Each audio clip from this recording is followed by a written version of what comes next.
आज के इस वीडियो में क्लास 12 के भौतिक विज्ञान अभ्यास 9 और अभ्यास का नाम है किरण प्रकाशिकी एवं प्रकाशिक यंत्र में आज पूरे पाठ का सूत्र के बारे में समझेंगे। महत्वपूर्ण सूत्र के बारे में आज के इस वीडियो में बताया जाएगा और आप सभी लोग इस वीडियो को एक बार पूरा जरूर देखिए। तो एक एक सूत्र को जो है बताया जाएगा जिससे आपको न्यूमेरिकल हल करने में आसानी हो जाएगा। यहाँ पर जो पहला सूत्र होगा, यहाँ पहला जो सूत्र लागू करेंगे, यहाँ पर फोकस दूरी का सूत्र लागू किया जाएगा। फोकस दूरी का सूत्र क्या होता है तो लिखेंगे यहाँ पर फोकस दूरी बराबर होता है वक्रता त्रिज्या बटा 2। क्या बनेगा यहाँ पर वक्रता त्रिज्या बटा 2। ये किसका सूत्र है? यह फोकस दूरी का सूत्र होता है वक्रता त्रिज्या बटा क्या होता है 2 होता है। फोकस दूरी को किससे प्रदर्शित करते हैं तो F से, और वक्रता त्रिज्या को R से, और R बटा 2 हो जाएगा।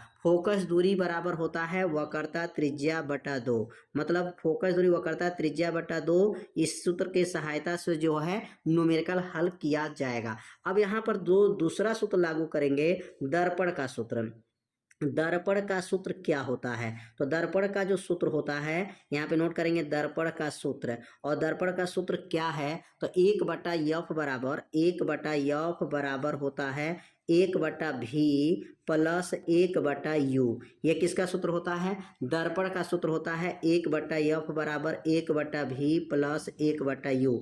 अब यहाँ पर f का क्या नाम है और v का क्या नाम है और u का क्या नाम है, तो यहाँ लिखेंगे जहाँ f का नाम है, जहाँ f बराबर नाम है, f बराबर फोकस दूरी। f का क्या नाम है? फोकस दूरी है। f का नाम फोकस दूरी है। और u का क्या नाम है तो u बराबर लिखेंगे यहाँ पर u बराबर लिखेंगे वस्तु की दूरी। u का नाम क्या है? वस्तु की दूरी है। u का नाम वस्तु की दूरी है। और v का क्या नाम है तो v का क्या नाम है लिखेंगे यहाँ पर प्रतिबिंब की दूरी। v का नाम क्या है? प्रतिबिंब की दूरी हो जाएगा, प्रतिबिंब की दूरी हो जाएगा। यहाँ पर u का नाम, v का नाम और f का नाम आप लोग समझ गए होंगे। एक एक जो है लाइन आपको बताया जा रहा है। अब अगला जो सूत्र होगा दर्पण का रेखीय आवर्धन। यहाँ तीसरा सूत्र लागू करेंगे, दर्पण का रेखीय आवर्धन। दर्पण का रेखीय आवर्धन का सूत्र क्या है तो लिखेंगे यहाँ पर दर्पण का रेखीय आवर्धन। और रेखीय आवर्धन का जो सूत्र होता है m बराबर होता है, m बराबर -v बटा u होता है। -v बटा u बराबर I बटा o होता है। ये सूत्र को याद रखेंगे। m बराबर क्या होता है? -v बटा u और I बटा जो है o होता है। अब यहाँ पर I का नाम क्या है तो लिखेंगे, जहाँ I का नाम अगर लिखेंगे तो प्रतिबिंब का आकार बोल सकते हैं। प्रतिबिंब का आकार, प्रतिबिंब का जो है आकार किसे दिखाते हैं? आई से दिखाते हैं। या प्रतिबिंब की लंबाई भी कह सकते हैं। ओ का नाम क्या है? ओ का नाम है वस्तु की आकार या वस्तु की लंबाई बोल सकते हैं। वस्तु का जो है यहाँ पर हो जाएगा आकार, वस्तु का क्या बनेगा यहाँ पर? आकार हो जाएगा। और भी का नाम तो आप लोग जानते हैं, भी का नाम प्रतिबिंब की दूरी और यू का नाम है वस्तु की दूरी है। तो यहाँ पर एक एक सूत्र जो है आपको बताया जा रहा है और आप सभी लोग इसे अपने कॉपी में क्या कीजिए, इसे नोट भी करते चलिए। अब अगला जो सूत्र बनेगा, यहाँ पर सूत्र बनेगा, यहाँ पर जो है चौथा नंबर का सूत्र बनेगा, लेंस का सूत्र क्या होता है तो लिखेंगे यहाँ पर लेंस का सूत्र क्या होता है। अब देखिए इसके पहले अभी पढ़े हैं दर्पण का सूत्र, अब किसका सूत्र पढ़ेंगे? लेंस का सूत्र। अब लेंस का सूत्र क्या होता है? देखिए दर्पण के सूत्र में और लेंस के सूत्र में थोड़ा सा अंतर होता है। 1/f बराबर 1/v माइनस 1/u। यह सूत्र जो बना है वो लेंस का सूत्र बना है। 1/f बराबर 1/v माइनस 1/u। ये किसका सूत्र है तो कहेंगे यह सूत्र लेंस का सूत्र है। इसमें v का नाम क्या है तो प्रतिबिंब की दूरी है, और u का नाम क्या है? वस्तु की दूरी है, और f का क्या नाम है? फोकस दूरी है। लेंस के सूत्र और दर्पण के सूत्र में सिर्फ क्या अंतर है? माइनस प्लस का अंतर है। देखिए दर्पण के सूत्र में प्लस होता है, दर्पण के सूत्र में प्लस होता है, और लेंस के सूत्र में जो होता है माइनस होता है। बस यही आपको ध्यान देना है, दर्पण के सूत्र में प्लस और लेंस के सूत्र में माइनस होता है। तो भी का नाम जाने गए हैं प्रतिबिंब की दूरी, यू का नाम वस्तु की दूरी, एफ का नाम फोकस दूरी। अब अगला सूत्र समझेंगे। अब अगला सूत्र लिखेंगे लेंस का रेखीय आवर्धन। लेंस का रेखीय आवर्धन का सूत्र होता है m बराबर, माइनस यहाँ पे नहीं रहेगा, यहाँ पे याद रखेंगे प्लस, क्या कहेंगे यहाँ पर? प्लस प्लस हो जाएगा एक बट्टा यहाँ लिखेंगे आपका प्लस हो जाएगा भी बट्टा यू आई बट्टा ओ। अब देखिए माइनस जब रहता है तो वह होता है दर्पण का, और लेंस जब रहता है तो यहाँ पे रहता है प्लस, तो यहाँ लिखेंगे प्लस भी बट्टा यू बराबर आई बट्टा ओ। आई का नाम क्या है? प्रतिबिंब का आकार। ओ का नाम क्या है? वस्तु का आकार। अब यहाँ पे लिखेंगे महत्वपूर्ण सूत्र आ गया स्नेल का। क्या लिखेंगे आपका? स्नेल का सूत्र क्या होता है? लिखेंगे यहाँ पर स्नेल का सूत्र क्या होगा, यहाँ पे नोट कर लेंगे स्नेल का सूत्र। अब स्नेल ने कौन कौन सूत्र बनाए थे? तो पहला जो सूत्र बनाए हैं स्नेल साहब, साइन आई बटा साइन आर बराबर होता है नियतांक होता है। क्या होता है? नियतांक। मतलब साइन आई का नाम क्या है? तो आपतन कोण का जया अपवर्तन कोण का जया का अनुपात एक नियतांक होता है, स्नेल का नियम कहलाता है। अब यहाँ पर नियतांक की जगह पे क्या लिख सकते हैं? तो साइन आई बटा साइन आर बराबर 1n2 लिख सकते हैं। क्या लिख सकते हैं? 1n2। ये तो आग हो गया आपका साइन आई बटा साइन आर के जगह पर जो है यहाँ पर बराबर नियतांक की जगह पर 1n2। अब 1n2 का नाम क्या है? 1n2 का नाम क्या है? पहले माध्यम के सापेक्ष। क्या लिखेंगे? पहले माध्यम के सापेक्ष, पहले माध्यम के सापेक्ष दूसरे माध्यम का अपवर्तनांक। पहले माध्यम के सापेक्ष दूसरे माध्यम का अपवर्तनांक, दूसरे माध्यम का अपवर्तनांक, दूसरे माध्यम का अपवर्तनांक। ये सूत्र हो जाएगा पहले माध्यम के सापेक्ष दूसरे माध्यम का अपवर्तनांक, यन का नाम हो गया। अगला जो सूत्र बनेगा साइन आई बटा साइन आर बराबर 1n2 के जगह पर लिख सकते हैं, यहाँ पर लिखेंगे v1 बटा v2 बराबर लिख सकते हैं लेमडा 1 बटा लेमडा 2 बराबर लिख सकते हैं n2 बटा n1 लिख सकते हैं। मतलब यहाँ पर जो है ध्यान देंगे साइन आई बटा साइन आर बराबर क्या होता है? v1 बटा v2 लेमडा 1 बटा लेमडा 2 n2 बटा n1। यहाँ से एक एक लाइन समझना है यहाँ पर। तो यहाँ पर जो v1 का नाम क्या है? तो पहले माध्यम का वेग है। v2 का नाम है दूसरे माध्यम का वेग। पहले माध्यम का तरंगदैर्घ्य दूसरे माध्यम का तरंगदैर्घ्य, पहले माध्यम दूसरे माध्यम का अपवर्तनांक है और ये पहले माध्यम का अपवर्तनांक है। यह किनका सूत्र है? तो स्नेल के नियम का सूत्र है। यहाँ से लेकर के यह वेग के पदों में होगा, यह तरंगदैर्घ्य के पदों में होगा और यह अपवर्तनांक के पदों में होगा। यहाँ पर देखा जाए तो तीन फार्मूला बना सकते हैं। मतलब साइन आई बटा साइन आर एक बार v1 बटा v2 के साथ बन सकता है, लेमडा 1 बटा लेमडा 2 के साथ बन सकता है और n2 बटा n1 के साथ बना सकते हैं। जब भी न्यूमेरिकल को हल करेंगे तो जो पद में मान दिया रहेगा उसी के अनुसार जो है यहाँ पर सूत्र को बनाया जाएगा। अब यहाँ पर अपवर्तनांक का सूत्र क्या है? यहाँ पे लिखेंगे अपवर्तनांक का सूत्र क्या है? अपवर्तनांक बराबर क्या होता है? तो यहाँ लिखेंगे अपवर्तनांक बराबर होता है। अब देखिए एक एक लाइन को सूत्र को अपने कॉपी में क्या कीजिए? नोट भी करते चलिए। अब यहाँ लिखेंगे निर्वात। क्या लिखेंगे यहाँ पर? निर्वात। निर्वात में प्रकाश का चाल, निर्वात में प्रकाश का चाल, प्रकाश का चाल, निर्वात में प्रकाश का चाल पूरे का बटा माध्यम में प्रकाश का चाल, माध्यम में प्रकाश का चाल, माध्यम में प्रकाश का चाल, प्रकाश का चाल, माध्यम में प्रकाश का चाल। अगर यहाँ पर इसके प्रतीक बनाएंगे, मतलब यह अपवर्तनांक का प्रतीक क्या होगा? तो अपवर्तनांक का प्रतीक n हो जाएगा। निर्वात में प्रकाश का चाल c होता है, माध्यम में प्रकाश का चाल v होता है, तो n बराबर क्या बन जाएगा? c बटा v। इस पर हमेशा न्यूमेरिकल आता है, इस सूत्र पर हमेशा न्यूमेरिकल पूछा जाता है, तो इस सूत्र को आप लोग तैयार कर लीजिएगा। n बराबर c बटा v। c का मान कितना होता है? तो c का मान नोट कर लेंगे यहाँ पर 3 गुणे 10 के पावर 8 मीटर प्रति सेकंड होता है। प्रकाश का चाल कितना होता है? 3 गुणे 10 के पावर 8 मीटर प्रति सेकंड होता है। अब यहाँ पर अगला जो हमारा सूत्र बनेगा, अपवर्तनांक और क्रांति कोण के बीच में क्या संबंध है? अपवर्तनांक यहाँ पे नोट कर लेंगे। अगला अपवर्तनांक, अपवर्तनांक तथा क्रांति कोण में संबंध, अपवर्तनांक तथा क्रांति कोण में क्या संबंध है? क्रांतिक कोण में संबंध, अपवर्तनांक तथा क्रांति कोण में संबंध। अब अपवर्तनांक तथा क्रांति कोण में क्या संबंध है? तो यहाँ पर जो सूत्र बनेगा अपवर्तनांक रहेगा क्रांतिक कोण रहेगा और अब जो है संबंध क्या है, तो यन बराबर जो होता है कोसेक, यहाँ याद रखेंगे कोसेक जो है सी होता है। यन बराबर क्या होता है कोसेक सी। अब यहाँ पर यन बराबर कोसेक सी। अब सी का नाम क्या है, तो लिख लेंगे जहाँ सी का नाम क्रांतिक कोण है, लिखेंगे जहाँ सी क्या है, सी बराबर क्रांतिक कोण है।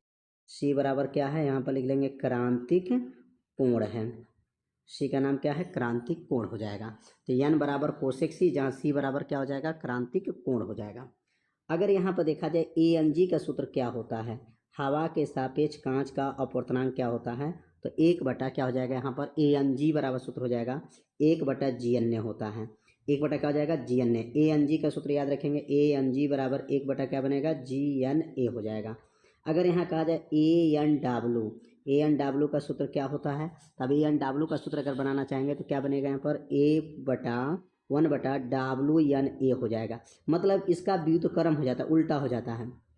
उल्टा का मतलब अगर ए यहाँ पर आगे है तो ए यहाँ पीछे हो जाएगा, और जी पीछे है वो आगे आ जाएगा और 1 हो जाएगा। तो इस सूत्र को याद रखेंगे, इस पर न्यूमेरिकल हमेशा पूछा जाता है। A N W A N G, अगर यहाँ कहा जाए डब्ल्यू एन जी का सूत्र बनाइए, डब्ल्यू एन जी का सूत्र बनाइए, तो इसका सूत्र तो आप लोग बना लेंगे 1 क्या बनेगा GN W हो जाएगा। डब्ल्यू एन जी का सूत्र होता है 1/GN W हो जाएगा।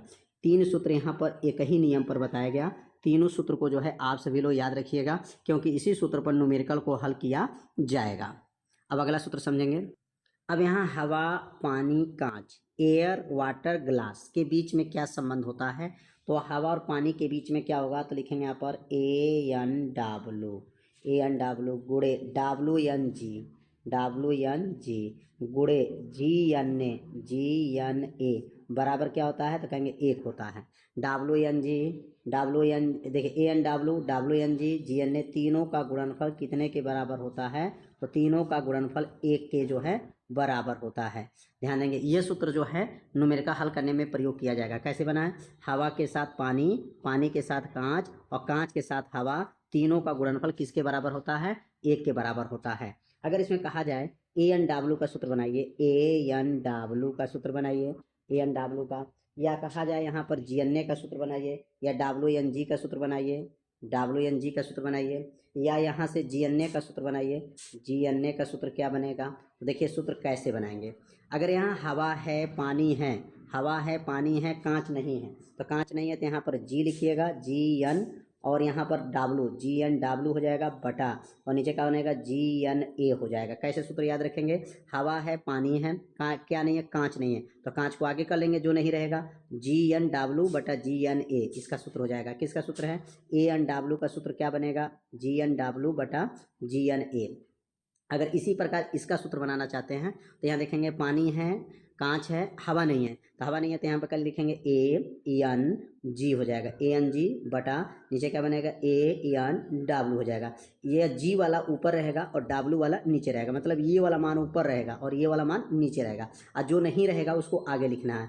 सूत्र बस बनाना सीखना है, ये सूत्र पर ही न्यूमेरिकल पूछा जाता है। तो ऐसे सूत्र को जो है आप सभी लोग अच्छे से तैयार कर लीजिएगा। अगला जो सूत्र होगा यहाँ पर GNA, तो GNA का सूत्र क्या बनेगा, GNA का सूत्र बनेगा, अगर देखिए G है, A है, क्या नहीं है, W नहीं है, तो WNA हो जाएगा बटा WNA, और नीचे क्या बनेगा WNG हो जाएगा।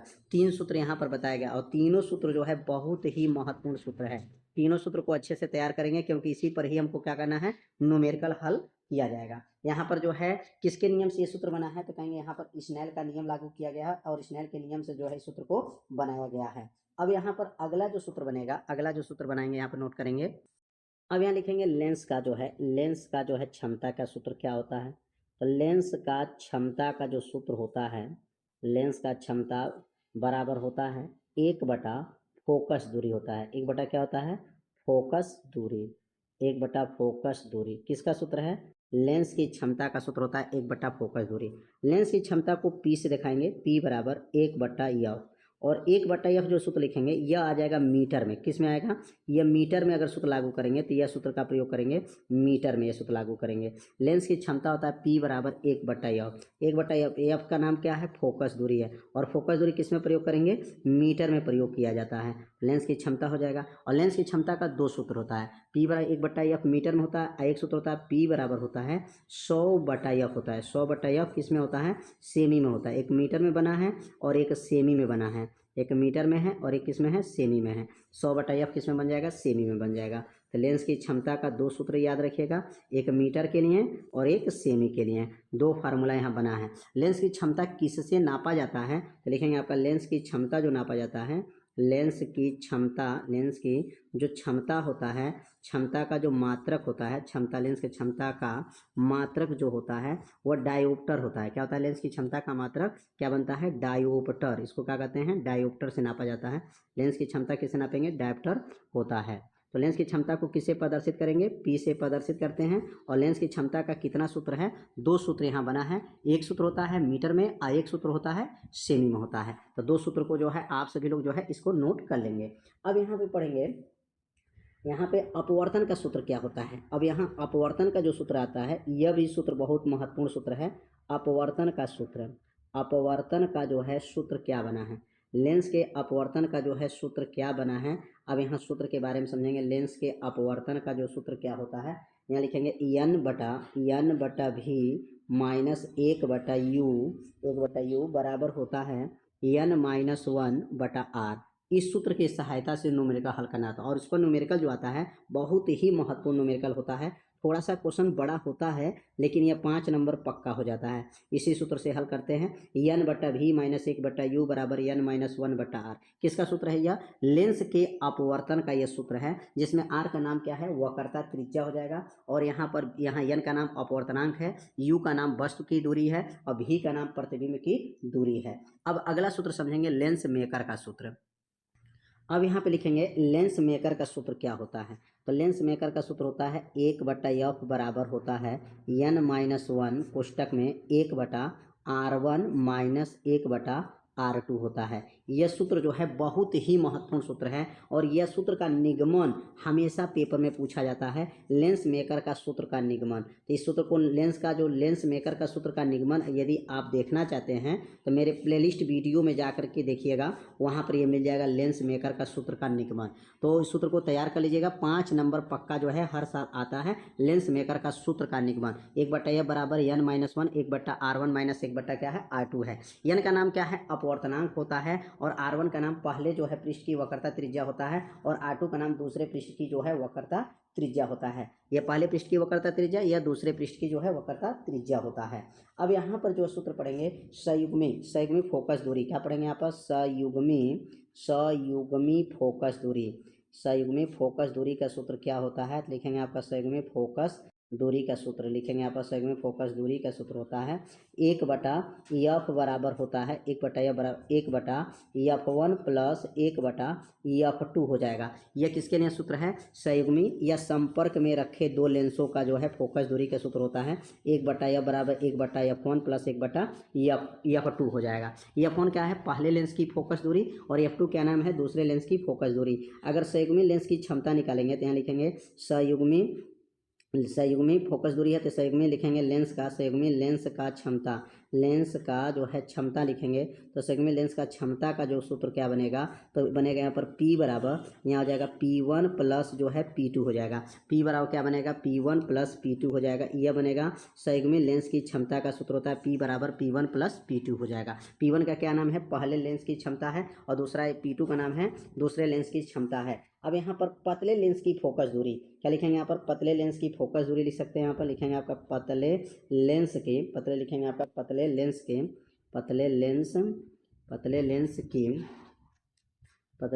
की फोकस दूरी। पतले लेंस की क्या सूत्र हो जाएगा? यहाँ पर फोकस दूरी। और फोकस दूरी का सूत्र क्या होता है? फोकस दूरी के लिए जो है, फोकस दूरी के लिए न्यूटन का सूत्र क्या है? देखें यहाँ पर न्यूटन का सूत्र क्या है?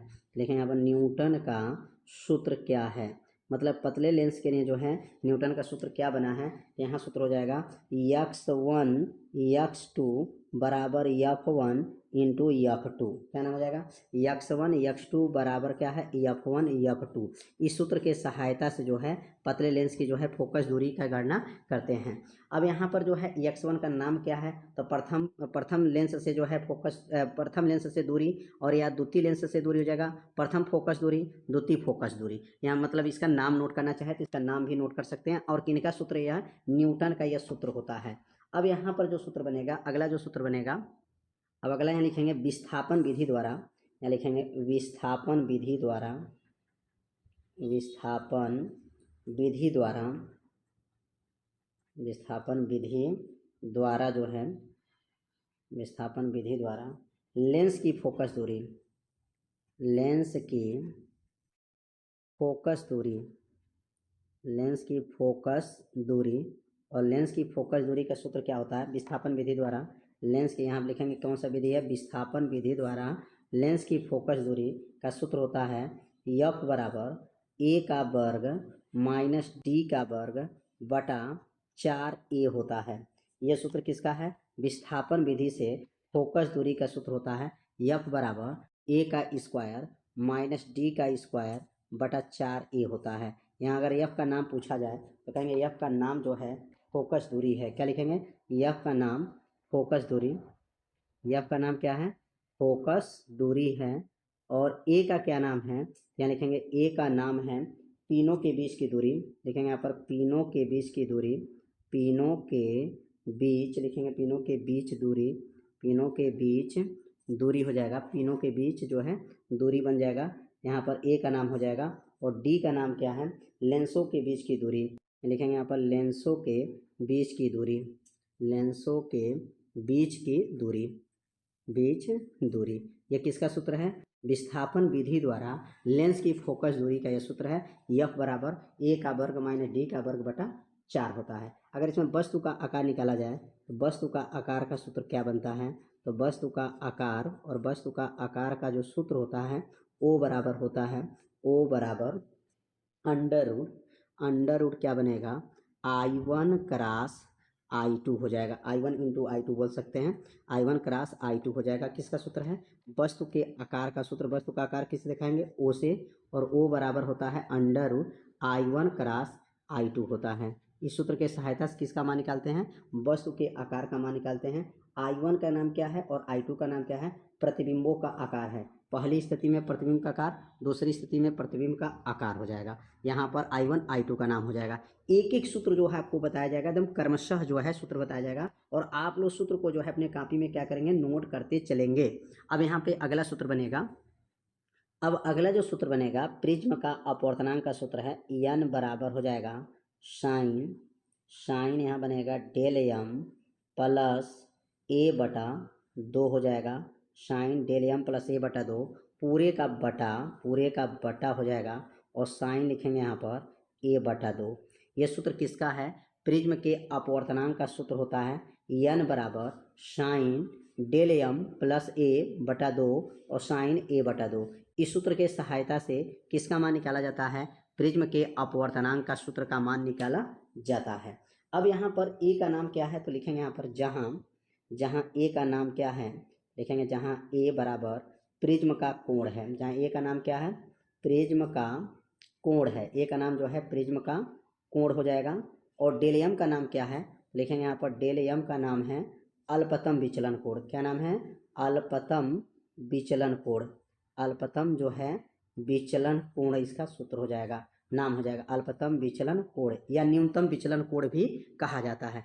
ए किसके बराबर होता है, तो ए बराबर होता है R1 प्लस R2 के बराबर हो जाएगा। ये किसके बराबर है, R1 प्लस R2 के क्या हो जाएगा, बराबर हो जाएगा। यहाँ ए का मान जो है R1 प्लस R2 हो जाएगा। और डेल m किसके बराबर होगा, तो लिखेंगे डेल m जो बराबर होगा, डेल m जो बराबर है किसके बराबर होता है, तो लिखेंगे यहाँ पर I1 plus I2 minus R1 plus R2। ये जो सूत्र किसका होता है, अल्पतम विचलन कोण का सूत्र होता है डेल m का I1 plus I2 minus R1 plus R2। यहाँ दो सूत्र लागू किया गया, एक प्रिज्म का कोण है और यहाँ अल्पतम विचलन कोण। ये दोनों सूत्र को जो है आप लोग याद रखेंगे, इसी सूत्र के सहायता से जो है न्यूमेरिकल को हल किया जाएगा। अब यहाँ पर जो है अगला जो सूत्र बनेगा, यहाँ पर पतले प्रिज्म के लिए, अगर पतले प्रिज्म की बात करेंगे, लिखेंगे यहाँ पर पतले प्रिज्म के लिए अपवर्तनांक का सूत्र क्या होता है। लिखेंगे यहाँ पर पतले प्रिज्म के लिए, पतले जो प्रिज्म है, पतले प्रिज्म के लिए, पतले प्रिज्म के लिए अपवर्तनांक का सूत्र, अपवर्तनांक का सूत्र क्या होता है। पतले प्रिज्म के लिए अपवर्तनांक का सूत्र, तो पतले प्रिज्म के लिए अपवर्तनांक का सूत्र अगर लिखेंगे तो पतले प्रिज्म के लिए अपवर्तनांक का जो सूत्र है, अब यहाँ लिखेंगे डेल एम, लिखेंगे आपका डेल एम बराबर होता है, डेल एम बराबर ए कोष्टक में n-1 होता है। किसके लिए सूत्र लागू करेंगे, पतले प्रिज्म के लिए अपवर्तनांक का सूत्र होता है डेल एम बराबर ए कोष्टक में n-1 होता है। अगर कलर की बात करें, अगर यहाँ पर बैगनी रंग के लिए बात करें या लाल रंग के लिए बात करें, तो लिखेंगे आपका लाल रंग के लिए क्या बनेगा, तो लाल रंग के लिए अगर बनाते हैं तो क्या सूत्र बनना चाहिए, तो लाल रंग के लिए अगर यहाँ पर पतले प्रिज्म के लिए बनाएंगे तो डेल आर हो जाएगा, रेड माने आपको लाल हो जाएगा, ए कोष्टक में n-1 हो जाएगा। ये किसके लिए बना है, लाल रंग के लिए बना दिया गया है। इसी प्रकार अगर बैगनी के लिए बनाएंगे तो डेल भी हो जाएगा, और पीले रंग के लिए बनाएंगे तो डेल वाई हो जाएगा। यहाँ पे क्या बना, अगर यहाँ पर बैगनी के लिए बनाते हैं, अगर बैगनी रंग के लिए बनाएंगे तो क्या बनेगा, तो बैगनी रंग के लिए अगर बनाएंगे पतले प्रिज्म के लिए, तो बैगनी रंग के लिए क्या सूत्र बनता है, लिखेंगे बैगनी रंग के लिए अगर बनाएंगे तो डेल भी हो जाएगा, जहाँ डेल आ लिखे हैं वह डेल भी हो जाएगा ए कोष्टक में। यहाँ देखिए यहाँ पर छोटा सा आर भी बना लीजिएगा, अपवर्तनांक n r होता है, यहाँ पर डेल भी -1 हो जाएगा। ये जो बनेगा बैगनी रंग के लिए बन गया, विचलन कोड हो गया, और यहाँ पर ऊपर जो बना है यह लाल रंग के लिए बना है। अगर पीला के लिए बनाएंगे तो यहाँ पर डेल वाई हो जाएगा, येलो मैंने क्या होता है, पीला हो जाएगा। तो इस प्रकार जो है यहाँ पर पतले प्रिज्म के लिए अपवर्तनांक का जो है सूत्र बन गया। अगर कोणीय विक्षेपण की बात करें तो यहाँ लिखेंगे कोणीय विक्षेपण का सूत्र क्या है, लिखेंगे यहाँ पर कोणीय विक्षेपण, लिखेंगे आपका कोणीय जो है विक्षेपण का सूत्र क्या है, लिखेंगे कोणीय विक्षेपण का सूत्र होता है विक्षेपण, कोणीय विक्षेपण का दो सूत्र बना है, थीटा बराबर होता है डेल भी माइनस डेल आर होता है, डेल भी माइनस क्या होता है, डेल आर। किसका सूत्र लिखे हैं, ये लिखे हैं यहाँ पर कोणीय विक्षेपण का सूत्र होता है डेल भी माइनस डेल आर। और डेल भी का क्या नाम है, डेल भी का नाम है बैगनी रंग के लिए विचलन कोण, और डेल आर का नाम क्या है, लाल रंग के लिए विचलन कोण के जो अंतर होता है कोणीय विक्षेपण होता है। और कोणीय विक्षेपण का एक और सूत्र बनता है, अगर ये डेल भी का मान, ये जो डेल भी का मान यहाँ दिख रहे हैं और ये डेल आर का मान, ये दोनों मान अगर भर करके हल करेंगे तो थीटा बराबर क्या बनना चाहिए, तो यहाँ बनेगा n भी माइनस n r बनेगा, और यहाँ पर बाहर ए कामा ले लेंगे। इसमें से इसको जब घटाएंगे ना, इसमें से इसको घटाएंगे तो यही आपका सूत्र बनेगा, थीटा बराबर क्या बनेगा, n भी माइनस n r इंटू ए होता है। ये जो सूत्र बना है थीटा का जो सूत्र बना है, और थीटा का सूत्र क्या है, कोणीय विक्षेपण। और कोणीय विक्षेपण का यहाँ पर कितने फार्मूला बताया गया है, दो फार्मूला यहाँ बताया गया है। दोनों फार्मूला को आप लोग तैयार रखेंगे क्योंकि इसी फार्मूला से न्यूमेरिकल को हल किया जाएगा। अब अगला जो सूत्र बनेगा कोणीय वर्ण विक्षेपण क्षमता। अब कोणीय वर्ण विक्षेपण क्षमता का सूत्र होता है ओमेगा बराबर, इसको ओमेगा बनाएंगे, W का आकार का होता है, इसे ओमेगा कहते हैं, ओमेगा बराबर थीटा बटा डेल जो है यहाँ पर हो जाएगा, यहाँ पर डेल वाई, मतलब यहाँ पर थीटा का नाम तो आपको याद हो गया होगा, विक्षेपण कोण है, और डेल वाई का नाम क्या है, पीले रंग का जो है विचलन कोण कहा जाता है। तो यहाँ पर हो जाएगा ओमेगा बराबर क्या बनेगा, थीटा बटा क्या बनेगा आपका, यहाँ पर डेल वाई हो जाएगा। अब यहाँ थीटा का मान भर दिया जाए और डेल वाई का मान भर दिया जाए तो यहाँ पर सूत्र क्या बन जाएगा, ओमेगा बराबर हो जाएगा, थीटा का मान आप लोग जानते हैं क्या सूत्र होता है, अभी बताया गया है, आज बताया गया है, थीटा का सूत्र होता है n भी माइनस n r, और बगल में क्या होता है यहाँ पर a होता है। और डेल वाई का सूत्र क्या होता है, तो डेल वाई सूत्र होता है a कोष्टक में n-1, ये भी आपको जो है आज बताया गया है, लाल रंग के लिए, बैगनी रंग के लिए और पीले रंग के लिए जो बताया गया है। ये दोनों मान अगर यहाँ पे रख दिया जाए, दोनों मान थीटा के जगह पर रखेंगे तो n भी माइनस n r, और बगल में यहाँ पर a है पूरे का बटा, नीचे क्या है a है, n y है, -1 है। यहाँ पे कौन कट जाएगा, a से 1 कट जाएगा, क्या बचेगा, ओमेगा बराबर क्या बचेगा, ओमेगा बराबर n भी माइनस n r पूरे का बटा n y -1। ये जो सूत्र बना है किसका सूत्र हो गया, कोणीय वर्ण विक्षेपण क्षमता का यह सूत्र है। यहाँ पर दो सूत्र बन गया, एक ऊपर सूत्र बना है, एक नीचे। इसका मान जब रखेंगे तो एक नया सूत्र और बन जाएगा। इस पर जो है सवाल न्यूमेरिकल जो है हमेशा पूछा जाता है। पेपर उठा करके देखिएगा, हमेशा कोणीय वर्ण विक्षेपण क्षमता पर क्वेश्चन पूछा गया है।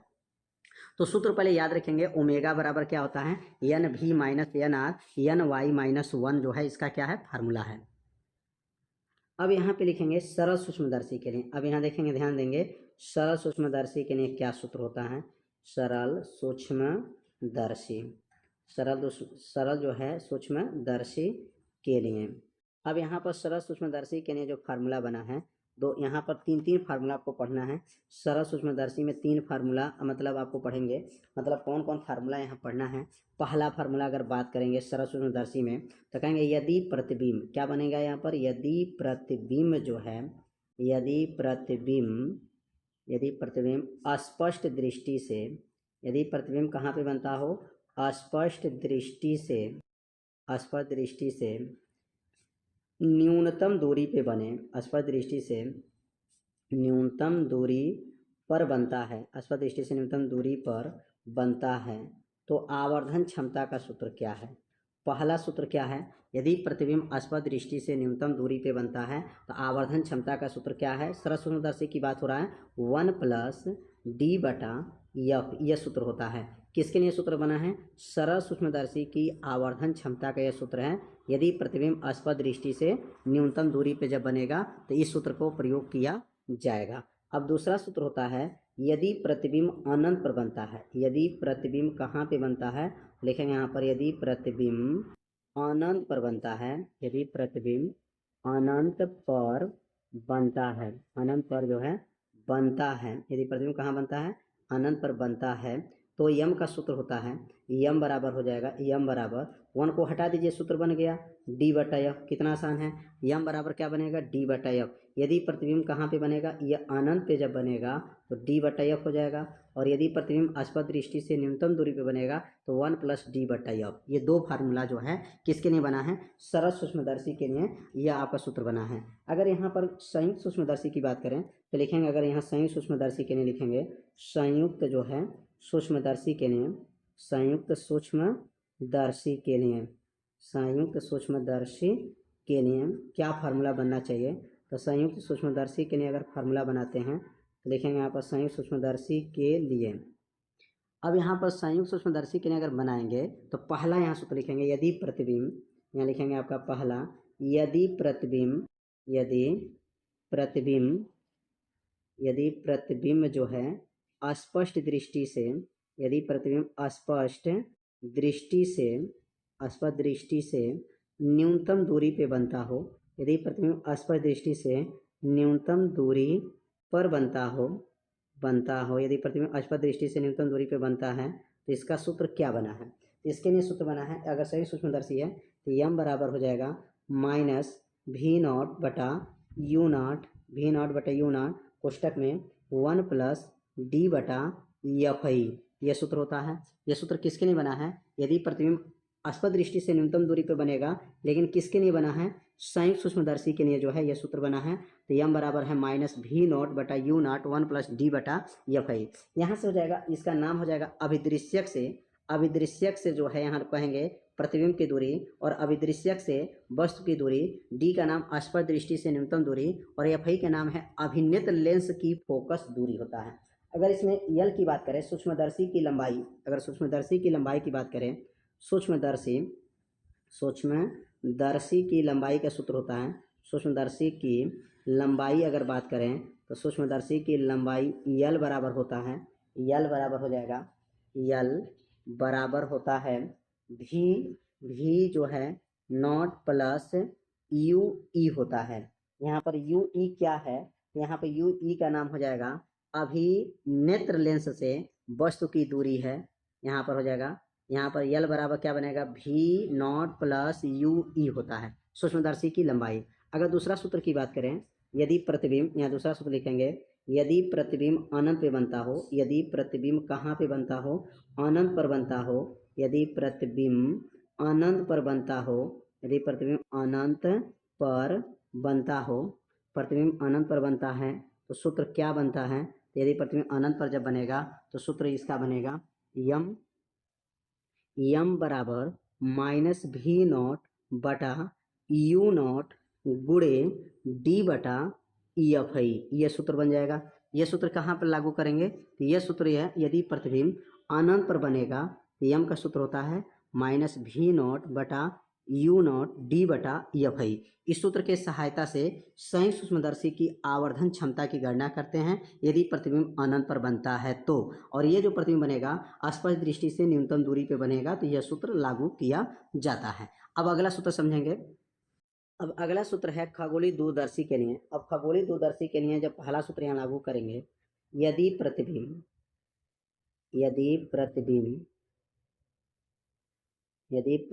कहाँ पे बनता हो, यदि प्रतिबिंब स्पष्ट दृष्टि से न्यूनतम दूरी पर बने, न्यूनतम दूरी पर बनता है, स्पष्ट दृष्टि से न्यूनतम दूरी पर बनता है, तो यम का यहाँ सूत्र क्या बनेगा? यम बराबर सूत्र हो जाएगा माइनस एफ नॉट बटा एफ ई, इसको एफ ओ भी पढ़ सकते हैं, और यहाँ बनेगा 1 प्लस एफ आई बटा डी होता है। यह किसके लिए प्रयोग करेंगे? खगोलीय दूरदर्शी की आवर्धन क्षमता का सूत्र है। यदि प्रतिबिंब स्पष्ट दृष्टि से न्यूनतम दूरी पर बनता है तो यह सूत्र लागू करेंगे। दूसरा सूत्र यहाँ बनेगा, यदि यहाँ लिखेंगे दूसरा सूत्र, यदि प्रतिबिंब अनंत पर बनता है, यदि प्रतिबिंब कहाँ पे बनता है? अनंत पर बनता है। लिखेंगे यहाँ पर यदि प्रतिबिंब अनंत पर बनता है, अनंत, यदि प्रतिबिंब कहाँ बनेगा? यहाँ पर अनंत पर बनता है। लिख देंगे यहाँ पर प्रतिबिंब कहाँ पे बनता है? अनंत पर बनता है, अनंत पर बनता है, तो आवर्धन क्षमता का सूत्र क्या बनेगा? तो आवर्धन क्षमता का सूत्र हो जाएगा यम बराबर माइनस एफ ओ बटा एफ आई होता है। यह सूत्र बना है किसके लिए है? आवर्धन क्षमता का सूत्र है यदि प्रतिबिंब अनंत पे बनेगा खगोलीय दूरदर्शी के लिए। और एफ ओ का नाम क्या है? तो एफ ओ का नाम यहाँ लिख देंगे और यहाँ एफ आई का नाम लिख लेंगे। F O F I, F O का नाम है अभिदृश्यक लेंस से, अभिदृश्यक लेंस की फोकस दूरी, अभिदृश्यक लेंस की फोकस दूरी, अभिदृश्यक लेंस की क्या हो जाएगा यहाँ पर? फोकस दूरी, अभिदृश्यक लेंस से फोकस दूरी। एफ का नाम क्या है? अभिदृश्यक लेंस से फोकस दूरी, और इसका नाम हो जाएगा अभिनेत्र लेंस। क्या बनेगा? अभिनेत्र लेंस, अभिनेत्र लेंस की फोकस दूरी, अभिनेत्र लेंस की फोकस दूरी।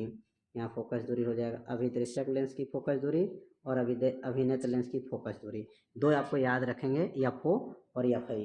तो यहाँ पर अगर दूरदर्शी की लंबाई की बात करें तो दूरदर्शी की लंबाई का सूत्र क्या होता है? दूरदर्शी की लंबाई, यहाँ नोट कर लेंगे, दूरदर्शी की लंबाई का जो सूत्र होता है, दूरदर्शी की लंबाई, और लंबाई का सूत्र हो जाएगा F O plus F I. F O plus क्या हो जाएगा? एफ आई, दोनों का योग कर लेंगे। अभिदृश्यक लेंस की फोकस दूरी और अभिनेत्र लेंस की फोकस दूरी का योगफल दूरदर्शी की लंबाई कहलाता है। अब यहाँ पर एक और नोट कर लेंगे, परावर्ती दूरदर्शी है। क्या है? परावर्ती दूरदर्शी, परावर्तित या परावर्तक लिख सकते हैं, परावर्तक दूरदर्शी, परावर्तक जो है दूरदर्शी। अब ये परावर्तक दूरदर्शी में जो है सूत्र यहाँ नोट करेंगे कि आवर्धन क्षमता का सूत्र क्या बना है? तो आवर्धन क्षमता का सूत्र होता है एम बराबर होता है माइनस एफ ओ बटा एफ आई। ये सूत्र होता है किसके लिए है? परावर्तक दूरदर्शी की आवर्धन क्षमता का सूत्र होता है एम बराबर माइनस एफ ओ बटा एफ आई। यह सूत्र आप लोग को याद रखेंगे, इसी के सहायता से जो है न्यूमेरिकल को हल किया जाएगा। तो उम्मीद करते हैं इस पाठ में जितने भी महत्वपूर्ण सूत्र थे आपको बताया गया, और जो है एक एक सूत्र को बताया गया, बहुत अच्छे तरीके से बताया गया, जिससे आपको अच्छे से समझ में आ गया होगा। तो वीडियो बनाने में बहुत मेहनत लगा है, तो आप सभी लोग वीडियो को लाइक कर दीजिएगा, और चैनल पे यदि आप पहली बार आए होंगे तो चैनल को सब्सक्राइब जरूर कर लीजिएगा। यदि पहले पार्ट से लेकर के और पाठ 8 तक का वीडियो यदि नहीं देखे होंगे तो मेरे प्लेलिस्ट में जा करके वीडियो को देख सकते हैं। पहले पार्ट से लेकर के 8 पार्ट तक का जो है आपका वीडियो मिल जाएगा, या डिस्क्रिप्शन बॉक्स को चेक कर लीजिए, वहाँ पर उस भाग का जो है आपको लिंक जो है मिल जाएगा, वहाँ से जा करके वीडियो को देख सकते हैं। तो आज के वीडियो में जो है इतना ही बताया जाएगा। मिलते हैं अब अगले भाग में, तब तक के लिए जय हिंद, जय भारत।